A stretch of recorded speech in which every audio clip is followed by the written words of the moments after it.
Hi guys, it's Emily from Novelle Novels and welcome to today's video. This is the Fustrating Book Tag.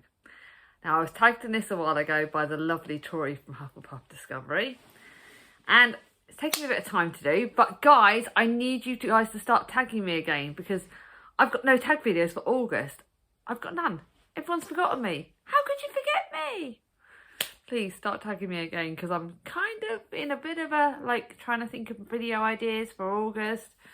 And you know me, I like to be organised. Nearly finished all my July plans, but I do currently have one tag video, one slot available, but I think that'll get done. I'm trying to try and organise that today. But yes, I need tag video ideas for July. Please let me know in the comments below. Start tagging me again, guys.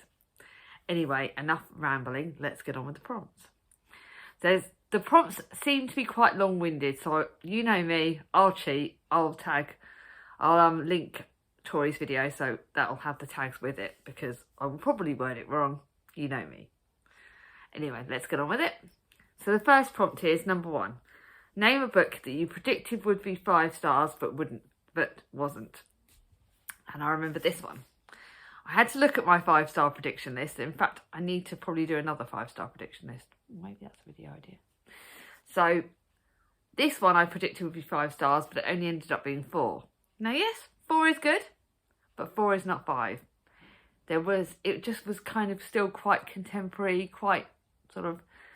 just wasn't 5 stars. It wasn't as good as it wanted. I do like it, and I will pick up another Josie Silver book. I know I've got a few of hers to read. This is about Lydia and Freddie had been together almost a decade. Lydia thinks her love must be indestructible, but she's wrong because on his 27th birthday, Freddie dies in a car accident. And this is about the 2 lives. So it would have been when she's asleep, she's living one life, and when she's awake, she's living the kind of actual life. And she knows that they're different, but it's quite interesting. And it was good, but it wasn't 5 stars. Next one is, what book had a great beginning but ended up letting you down?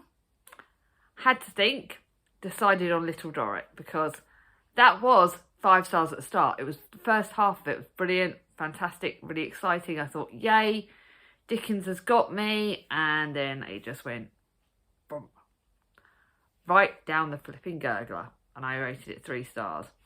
In fact, it was one of the first Dickens I didn't keep, so that tells you how much it let me down. Talking about that, giving you a hint to the next answer. Do you have a book with a pretty cover but an ugly spine? Now, I struggle with this because bit of a book buyer who kind of goes by the spines when I'm actually buying a book. I kind of rely on the spines looking nice for me to actually pick it up because I like decent copies of books. So I was like, right, what do I go with? What do I do? And then I spoke to my sister and she said, go with a classic or go with one that has got quite a plain spine. So this is the spine. It's Our Mutual Friend. It's very, very plain, but then it's got quite a nice picture on it. The Wordsworth Classics. I think it's got quite a pretty picture. Read this at the start of the year. Not one of my favourite Dickens, but it was quite a good book. But yeah, that's my start. I do like spines looking all together. I like my aesthetics. I like books to look pretty. Next one is, do you have a book series that doesn't match? Maybe some are paperback and some are hardback, or maybe the design has changed halfway through the series. Does it bother you? Now, I will probably be looking for other covers for this, but I thought about this series because I do like my series' covers matching, and I went with the Anne of Green Gables series, which I read at the last year for Tia's read along. And sneaky peek, guys, advance notice. It is definitely happening. Next January, I am starting a read-along of the Anne of Green Gables series. I can't hate it. I hate price tables being on here. I'm going to start a read-along of it, which I will hopefully be hosting with definitely Gemma and maybe a couple of others like Ange and Laura and Danny. We might be hosting it together, but definitely me and Gemma. But yeah, my series, I wanted to gradually get the series because I wanted to have the whole series to read with 4 tiers read-along. Most of my series covers matches are these, the Children's Classics edition. But then other books, the last one, The Riddle of Ingleside, doesn't match. And I've got another one in the series that doesn't match. So I've got, it's annoying me. So I may look for matching copies, but yeah, it's kind of getting to me. That this is the series that doesn't match. Obviously, I've got like a few other series that do match. Like even my Noughts and Crosses series don't match. That needs to be fixed as well. I need to look for those editions as well. That's just I've just realised that because I've got a lot of the new editions and they don't always match up. I have to sort that.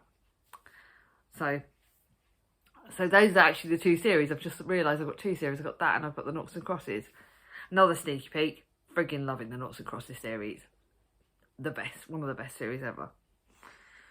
So now, is the next one, number 5 is there a book from your youth that you can't remember, you can't remember parts of it, but cannot remember the name of it or find it anywhere?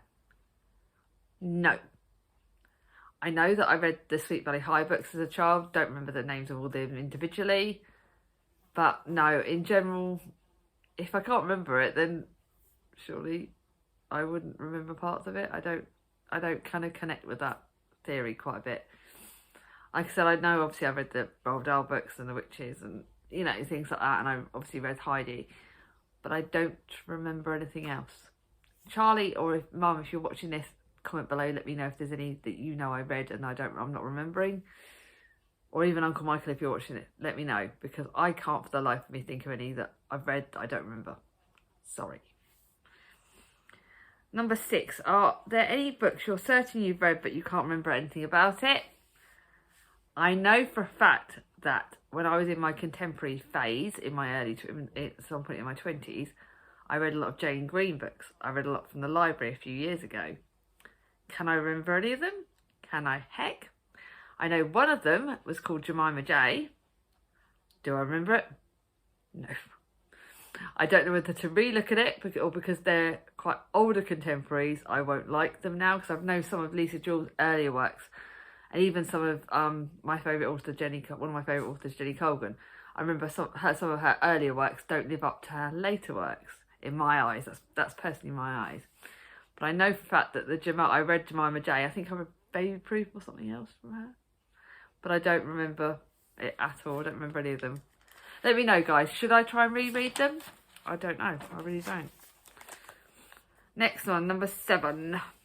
Have you ever recommended a book you love to someone and they started telling you everything they don't like about it? Does it bother you? In other words, do your feelings get hurt when someone doesn't love one of your favourite books? Again, I can't remember anyone stating any of my favourite books. You guys know what they are. They are A Curse of Dark and Lonely, which I know Connor didn't like as much as I did. But he didn't go into details about why he didn't like it, and I wouldn't have watched it anyway, because I don't. So yeah, it kind of would bother me. Obviously, that's one of my favourite books. You guys, I talk about it all the flipping time. Another one is The Binding by Bridget Collins. Again, that was one that's had mixed reviews, but I don't remember anyone specifically going into details about why they didn't like these books. And if they did, I would guess I would get offended, because I think everyone has a right to love what they love, and everyone has a right to not like what they like, but they shouldn't. I don't want to sort of hear people talking badly about the books I love, because it would upset me.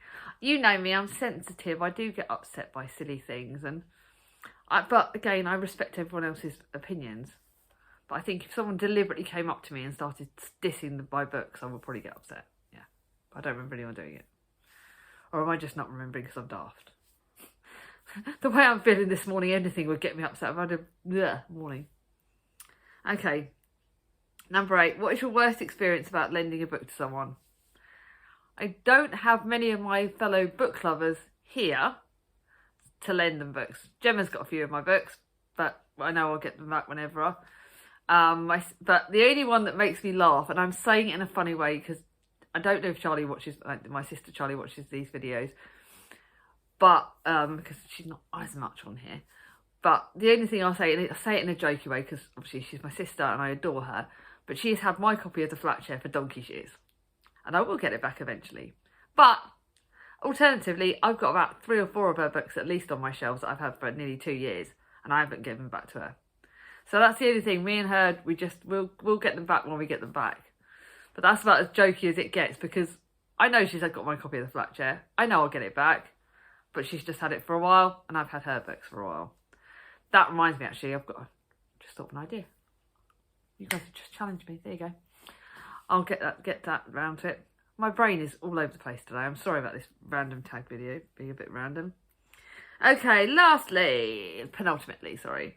Show me some of your impulse buys that you have never read. You know, the ones that you bought at midnight, or when you walked through a bookshop in the middle of the magic of all the books made you grab one. And don't forget the ones that, oh, that's a good price, and they slipped into your bag. Again, you guys know me. You know what I'm like. So often I just randomly buy books for the sake of it. So often I will just go, oh, I fancy that. Post-lockdown last year, I went crazy and bought loads of books that I've not read. And some of these are ones that I'm going to do try chapter.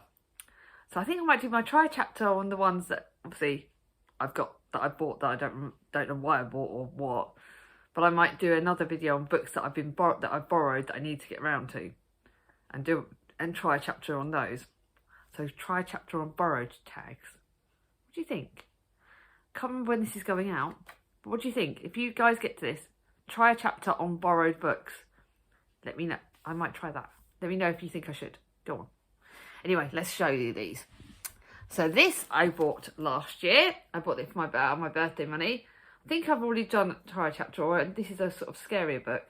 Albie Mirror has met his enchanting cousin only once under the grand arches of Crystal Palace. But now, unable to countenance her murder, he leaves a young wife in London and heads for the village of Hafford.